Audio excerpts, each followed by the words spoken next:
Hey everyone, it's Deja from CrochetEverAfter.com, and our newest free pattern workshop is going to be this hooded scarf.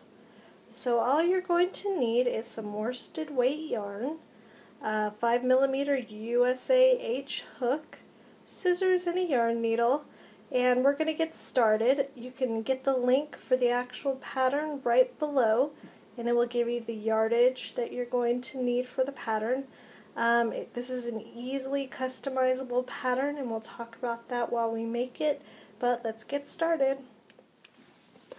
Alright, to begin our scarf, what we need to do is create our slip knot, and our pattern is telling us to chain 167 chains.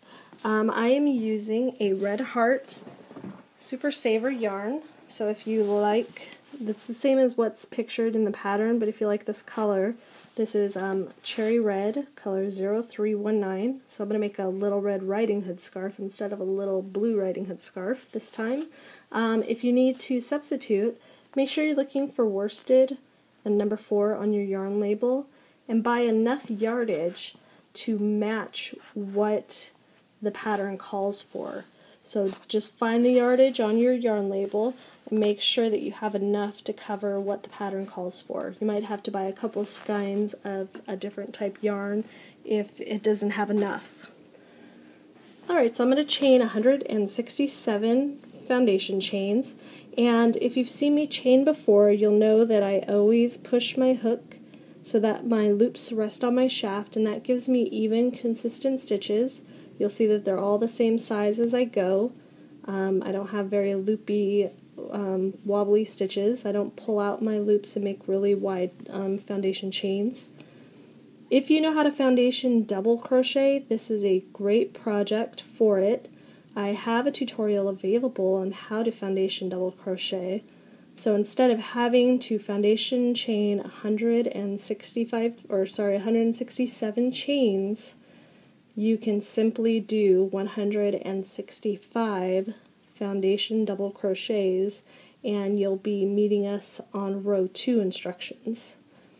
So check out that tutorial if you are not a fan of foundation crocheting or foundation chain crocheting, and the technique is quite simple, and once you learn it, you'll usually use it for just every project you can. But I'm just going ahead and doing the foundation chain for those of you who do not know that technique. As you can see, I have quite an even chain going on, so if you like that, you can follow these tips. If you like a loopy chain or a very loose chain, you know, some people like to pull out their loops. That's perfectly fine, whatever works for you. What I'm going to do is I'm going to use a stitch marker. Because we have so many foundation chains to use or to make, I'm going to put in a stitch marker about every 40 chains. So that way, and I'm going to pretend that I just did 40. I'm not actually counting right now, so I'm not really that good where I can count and talk at the same time. But I'm pretending that this is my 40th chain. So I'm going to enter this stitch marker. And what that does is, as I work, if I start talking again, or if I'm watching TV or whatever I'm doing, and I'm not really paying attention to my count, and I lose count, or maybe my hook falls out, or I accidentally pull a loop out, instead of having to start all the way over counting my foundation chain, I just go to my last stitch marker. So if I put one in and I have 40, then I know that I can just count 40 and start counting from there, 41, 42, 43. So if I enter them every 40, and I have 2 stitch markers, I would be at 80, so 80, 81, 82, 83. You can see how they can come in handy when you have a very large foundation chain to make. And I especially like the locking stitch markers because they won't fall out until you're ready to take them out. So I'm going to continue on with my 167 foundation chains, and I will meet up with you at the end of these, where we will begin our first row of our project.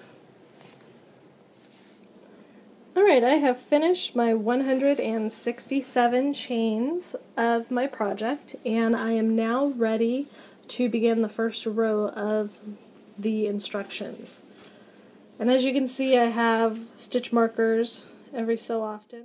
Now, to begin my project, because I'm working in double crochet, I must skip a few chains at the very beginning of my foundation chain. And for double crochet, you're going to skip 3 chains. And that's just going to create the proper height.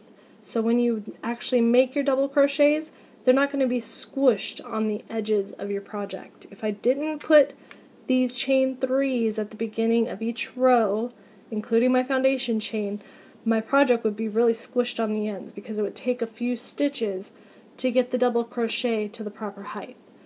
So I'm going to skip these first 3 chains, and I just count them as my V's. You can see my letter V's, my stacked letter V's are my chains, and we have 1, 2, and 3.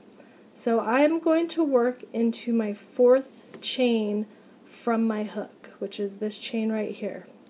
Now to begin my double crochet, I always yarn over first, and then I'm going to insert my hook into this chain. But instead, I like to normally insert my hook into this back loop only. I usually catch just this one loop because it's really fast to work through, and if I'm not concerned about how my edge looks, this is the way I usually go. But this project, because I wanted to make it as simple as possible and not put an edging on it, I am going to work into the bottom bump. And the bottom bump are just these little dashes that you can see that are on the back side of your foundation chain. So the front of your chain has the letter V, and the back side has these little dashes. That's your bottom bump. When you work into these bottom bumps, what you get is a nice edge along the bottom of your work. It's going to give you these V's along the edge. If you're working a foundation double crochet, this is what you'll also have. So if you know how to do that technique and you've done it, you'll have that same exact edge as if you worked into this bottom bump. Now you don't have to work into the bottom bump. You can go ahead and do it however you like, but this is what I'm recommending for this project if you're not going to add an edge at the end. And I'll show you also how to add that edge just in case you want to maybe do a contrasting color edge or something. So I'm going to insert my hook into the 4th chain from my hook in the bottom bump. So I have 1, 2, 3, and here's number 4. I turn my work and I go right through that bottom bump. So I'm going to insert my hook in there, and then I'm going to yarn over and pull up a loop. And as you can see, when I pull up the loop, I keep the loop on my shaft. I keep all of my loops the same size. I don't lift because that's going to give me a taller stitch, but also more inconsistent stitches. I'm going to show you how after this first row, all of my stitches are the same height without any blocking. So I pull up my loop and put it on my shaft, the same size as my shaft. I yarn over, and then to do my double crochet, I always work off in groups of 2. So I pull off my first 2 loops, and I have 2 loops left, so I yarn over again, and I pull through the second 2. So now I have 2 double crochets. Because we count our chain 3 as a double crochet, that's going to count as my very first one. So again, I'm going to yarn over, and I'm going to find my bottom bump. It should be nice and easy to see now because your foundation chain has turned, and now your bottom bump is on top. And I'm going to do a couple more double crochets so you can see how the bottom edging looks. So I yarn over and pull up that loop, push my hook so that all of my loops are on my shaft, and you'll see when I work off, I work diagonal. See how my hook is at a 45-degree angle, and that's going to keep my loops the same size as my shaft. So I pull through the first 2, push to my shaft, yarn over, and pull through again. Let's do it again. I yarn over and go through that bottom bump. It takes a little bit extra work to go through that bottom bump, but the results are really nice once you get through with this row. You can see already that I'm getting this nice bottom V chain, and the top is also the same, so when I finish my project I'm going to have the V's on the bottom and the V's on the top, so it's going to be a nice edge that I don't have to do anything to it. So I yarn over again, find the next bottom bump, insert my hook, pull up and go to the shaft, yarn over, pull off, yarn over, and pull off again. And if you notice, if you've never seen any of my other tutorials, if you have a problem where you get stuck pulling your loops through, when you're trying to pull through, you're getting stuck on everything, all you need to do is turn your hook so that it faces straight down, straight at your work, and it's going to slide very easily through any loops on your hook. So always remember, if you're getting stuck, just stop and turn your hook so that it's facing straight down. And pull through and push. And you notice that it's kind of like a rowing motion. I kind of pull down and then I push back up and my hook pops back up again, and that's so that I can grab my next loop. So it's kind of a twisting motion that will become muscle memory after you've crocheted for a while. But if you're new and you find yourself constantly getting stuck on your loops, that little trick, just pointing it straight down, is going to help you get through.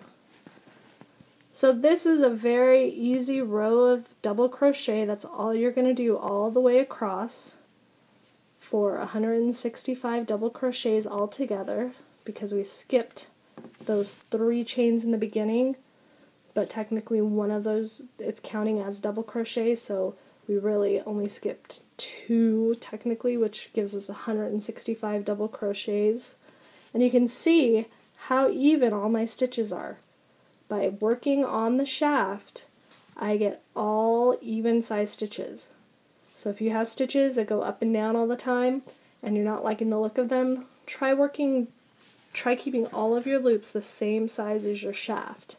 And you're going to do that by holding good tension with your left hand, or right hand if you're a left-handed crocheter, and keeping those loops the same size. So if you pull up on your hook, if you have good enough tension, it should pull right back down so that it's the same size.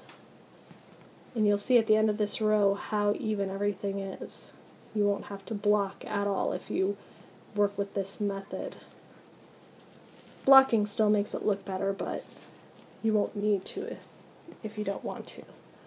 So I'm going to continue on this row, and I'll meet you at the end of the row so we can turn and begin row 2 instructions.